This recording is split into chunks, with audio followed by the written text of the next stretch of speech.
और बांग्लादेश को भी ये समझ जाना चाहिए, तुमने ये देश को आजाद नहीं किया भाई, तुम्हें बहुत बड़ी गलतफहमी है, तुम गलत हिस्ट्री पढ़ा रहे हो अपने बच्चों को। ये जो तुम्हारा देश तुम्हें बनाकर दिया ना, वो इंडियन आर्मी ने बनाकर दिया। लेकिन आज वहाँ के लोग कह रहे हैं, कहें मौलाना अब्बासियो कह रहे हैं कि 14 करोड़ बांग्लादेशी मुस्लिमों के 28 करोड़ हाथ लाल किले को कैप्चर कर लेंगे। अरे बांग्लादेश की आवाम को ये नहीं भूलना चाहिए कि हिंदुस्तान उनके बाप का भी बाप है।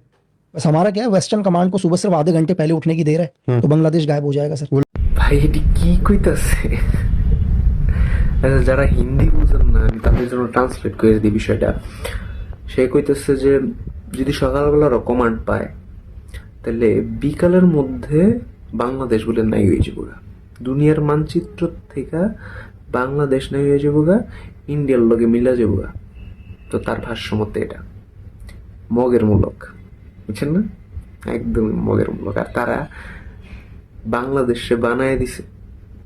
তো হিন্দুস্তান যদি বাংলাদেশের হয়ে যুদ্ধই করে দেয়, তারা আমগর দেশে বানায় তো দরকার কি ছিল?